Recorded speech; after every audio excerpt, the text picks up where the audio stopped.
안녕하세요, 리바이버입니다. 이번 영상의 주제는 쏘카 중고차입니다.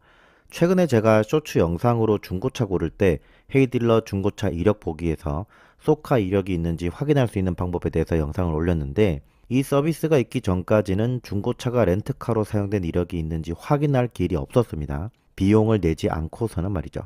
지금도 마찬가지로 모르는 사람들은 내가 보고 있는 중고차가 쏘카 같은 공유차 혹은 렌트카로 사용된 이력이 있는지를 딜러가 절대 먼저 알려주지 않습니다. 왜냐하면 소비자가 모르면 그냥 살 수밖에 없지만, 과거에 렌트카나 공유차 이력이 있었고 그 차가 대량으로 거래를 해서 할인된 가격으로 구매를 했다면 당연히 동급 연식과 옵션의 차량 대비 더 저렴해야 한다는 논리로 할인을 요구할 수 있기 때문입니다. 예를 들어 중고차 딜러가 연식, 옵션, 주행거리 등 모든 것이 동일한 차량을 개인에게 1000만원, 쏘카에게서는 800만원으로 구입을 합니다. 그러면 딜러는 다시 개인에게 이 두 차량 다 1200만원에 판매를 하는데, 결국 쏘카를 통해서 구입한 차량을 팔면 개인에게 구입한 차량 대비 200만원을 더 높게 마진을 가져가는 겁니다. 또한 저의 개인적인 쏘카 중고차에 대한 생각은, 과거의 쏘카가 아니었던 중고차 대비 충분히 저렴한 가격이라면 괜찮다고 봅니다. 그게 아니라면 경쟁력이 없다고 보는 이유는 세 가지가 있습니다.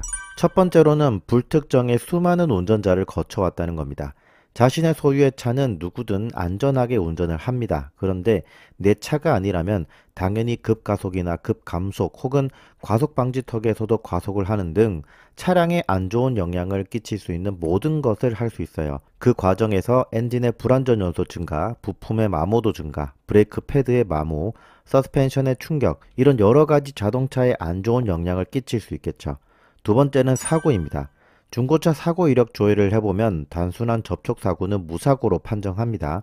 차 성능에 영향을 주는 프레임, 차체 주요 부위가 손상되는 경우가 사고 차량에 해당하고, 이외에는 무사고 차량으로 판정합니다. 반대로 일반적인 소비자는 가벼운 사고도 없이 수리 이력이 없는 완전 무사고 차량만을 무사고로 판단합니다. 일반적으로 쏘카 같은 공유차는 차가 없어서 타거나 내 차가 있어도 타거나 둘 중 하나인데, 차가 없어서 타는 사람은 그 자체로 평소 운전이 익숙하지 않다는 것을 의미하고, 내 차가 있어도 타는 사람 중에서 차 크기가 높여서 타는 사람에겐 더 단순 접촉 사고가 많이 나기 마련입니다. 특히 자기 소유의 차가 없는 운전자가 더 많이 발생하겠죠.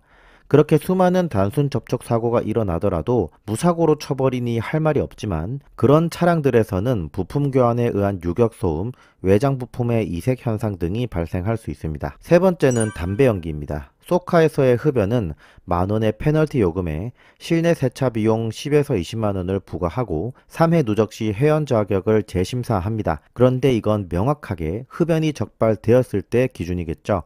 2022년도에 쏘카 차량 내에 전자담배를 포함한 연기 감지 센서를 시범 도입한다고 했지만, 전체 차량에 도입되었다는 뉴스는 없는 걸로 볼 때 쏘카 전체 차량에 이 센서가 적용된 건 아닌 것 같습니다. 담배를 폈는지 안 폈는지를 알 수도 없고, 사실 실내에서 담배 냄새가 안 난다고 하더라도 담배와 관련한 유해한 화학 입자들이 실내 내장재에 묻어 있을지도 모른다는 것을 생각하면, 특히 담배 냄새, 아니 담배 그 자체에 민감한 분들께는 절대 추천할 수 없을 것 같습니다. 쏘카를 다시 중고차로 판매하는 건 괜찮습니다. 하지만 이러한 것들을 다 감안한다면 같은 연식과 옵션을 가진 동일 차량의 중고차 가격대보다 훨씬 저렴하게 나와야 된다는 게 제 생각입니다.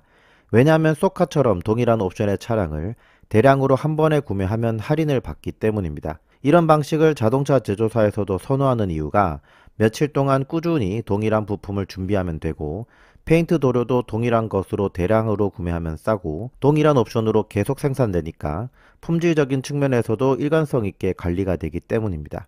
쏘카에서는 대량 구매하면서 할인받고, 사업자로 구매를 하면서 세제 혜택도 받겠죠. 그렇다고 해서 쏘카였냐 아니냐에 따라 가격이 다르지 않은 것이 쏘카의 잘못은 아니라고 보는 게, 중고차 딜러는 당연히 쏘카를 통해서 살 때 저렴하게 살 겁니다. 쏘카에서 대량 구매해서 저렴하게 샀다는 걸 아니까요. 그런데 중고차 딜러는 이걸 숨기고 동일 연식, 동일 옵션, 동일 주행거리의 차량을 개인에게는 쏘카가 아니었던 차량과 동일한 가격에 판매하고 있는 게 문제라고 봅니다.